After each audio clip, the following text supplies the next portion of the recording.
Hello you guys and welcome back to my channel. Today is MacBook Air Day.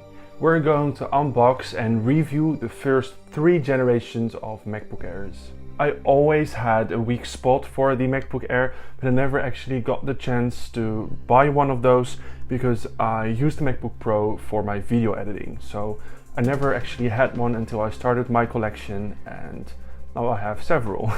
So I will start with the informational part, and after the informational part we'll go over each and every generation of MacBook. We'll unbox them, review them, and I will even screw 2 open to see the insides, so stay tuned.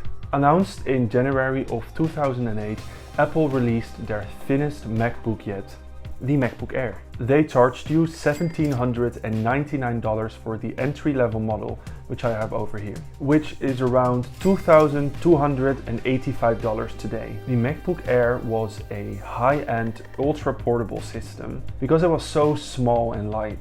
It had a 8AA solid-state drive, so an SSD drive, that was also used in iPods. It was a cheaper and innovative solution, but sadly the MacBook was actually really slow. But did have a full-size keyboard, a 13.3-inch display, and an oversized trackpad with multi-touch gestures. The MacBook Air also lacked an internal optical drive, but you could buy one separate. They discontinued this model of MacBook Air in June of 2009 when they introduced a newer model. This 2009 MacBook Air was almost identical to its predecessor, but with a speed bump and a cost reduction. They shipped in 2 different configurations, where this is the cheapest one. They charged you $1,499 for this model, which is a price drop of €300 looking at this model. Well, looking at the $1,499 for this model, that will be around $1,910 in 2021. The more interesting generation is the 2010 model of the MacBook Air. Released in October of 2010, Apple released both an 11 and a 13.3-inch model. The 13-inch sold for $1,299.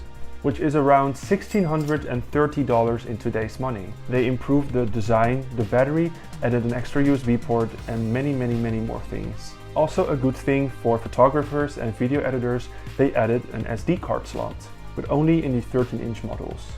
They discontinued this specific model in July of 2011, but kept using the same design until 2018. Okay, so we've got the informational part out of the way. I will start with unboxing the 2008 model and the 2009. They're both almost identical, so looking at the MacBooks, there's nothing different, it's just the packaging. And then we'll end with the 2010 one and we'll compare them. So let's start with the unboxing. The 2008 MacBook Air, so the first generation. I do have a MacBook Air SuperDrive box. I also have the SuperDrive which was in here, but I wasn't able to find it. So this is just an empty box now. I'll put this aside so we can start with the actual unboxing. I remember seeing this box when I was younger, and I always wanted to have one. And I can remember that I was looking for one for so long, like just a complete set or just the empty box. I wasn't able to find one, and then in 1 week I bought 2 complete sets boxed, which is really cool. Okay, so looking at the box on the front here, we have a beautiful black packaging design, which is amazing. And we have a photo of a levitating MacBook Air, which is really cool. Here's a reflecting Apple logo. It looks like a little mirror. And on this side as well. Here it says MacBook Air in the same reflective material. For this side as well. And on the back we have all the specifications, the serial number, and all the things that are usually on the back of MacBook boxes. Okay, so the actual unboxing, let's start.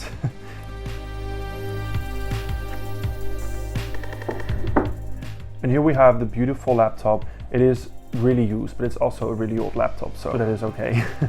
We have this beautiful tab over here, and when you lift the tab, the MacBook will come out. So let's take it out. There's a lot of dents, and it's actually really used.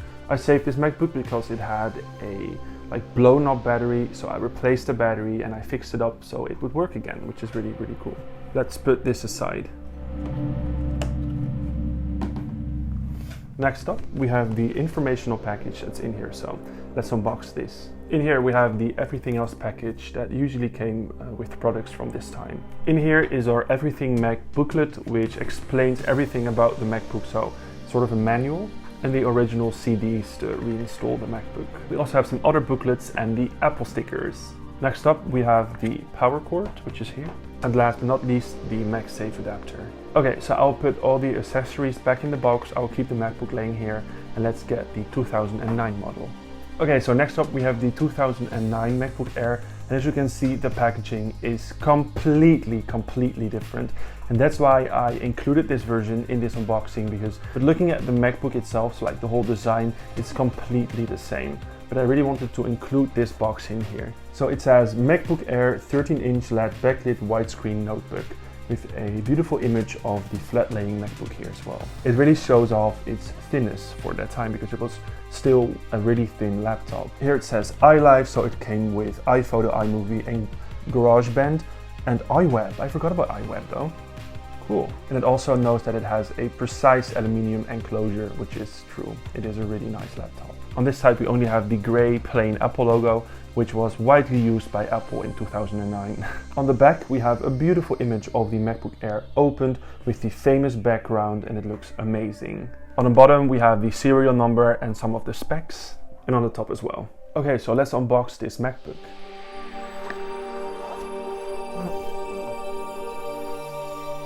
And here we have the 2009 MacBook Air. It almost has the same way of unpacking as the 2008 MacBook Air. It has this little lid over here. You need to like pull this up and you could lift up your MacBook Air.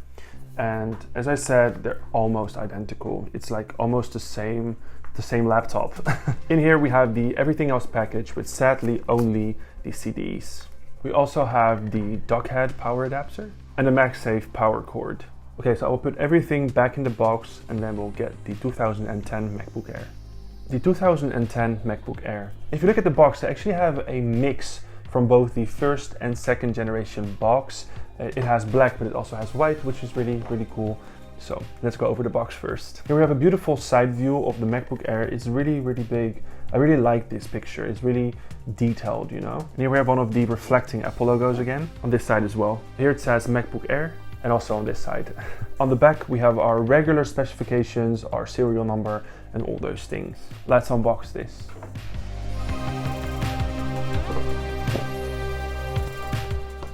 And here we have our 13-inch MacBook Air from 2010. It comes with the MagSafe adapter, power cord and the Designed by Apple package. So let's unbox this. We only have two things in here. It's the limited warranty paper and like the manual for the MacBook Air.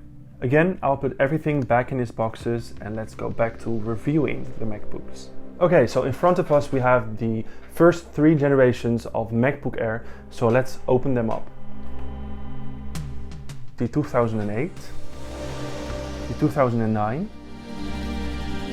and the 2010 version. And as you can see, as I already told you, these two models look really the same. They're like almost identical.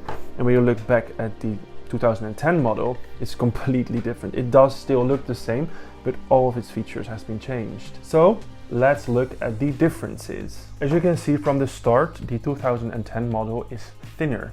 Yes, it's even thinner. The 2010 version has a lot of ports on this side. And what I think is really cool is that the older MacBook Airs have this like little compartment which you can open and close with a magnetic system, I guess. And it shows your ports, which is really cool. So you can hide your ports if you're not using it. On the other side of the 2010 MacBook Air, we have the MagSafe adapter and a couple of other ports. In the 2008 and 9 versions only have the MagSafe port hidden here. The 2010 version has an improved trackpad and this bar over here, which protects your Wi-Fi cables, your like display cables, is black.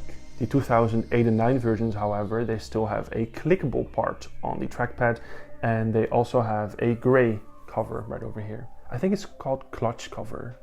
And as promised, I will screw both of these open to show you the insides because a lot has changed on the inside. Okay, so we're going to start with the 2008 model. So I have this really cool set from AliExpress actually.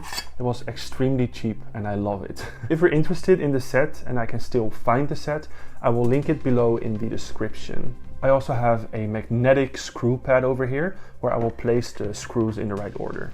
A little warning, if you don't know how to do this, just don't do it or follow an iFixit tutorial or a YouTube tutorial. I worked for Apple, I repaired a lot of Macs through all the years, so I know what I'm doing. Always be safe and make sure to follow the instructions. Let's get to screwing. Okay, so I unscrewed the entire backplate, so let's lift it off. The whole backplate is magnetic, so you have to use a little bit of force to get it off.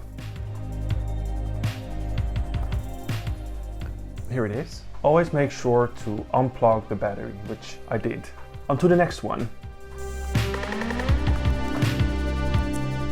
And we unscrew the second one, so let's open this one up as well.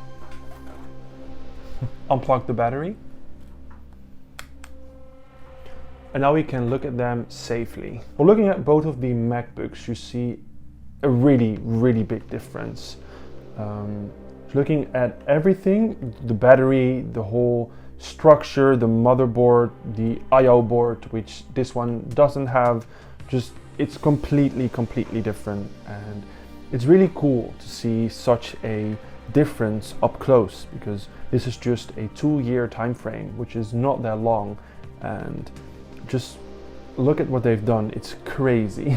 Okay guys, well, thank you so much for watching my MacBook Air unboxing video of the first 3 generations. I really hope you liked watching this video as much as I did making it, because it's just extremely cool. And if you want to see more in-depth repair videos or open up videos, let me know, because I can do a ton of them. We also have Instagram, it's called Retr0Apple, same as our YouTube channel, so make sure to follow us on there as well, and I see you in the next one. Bye bye.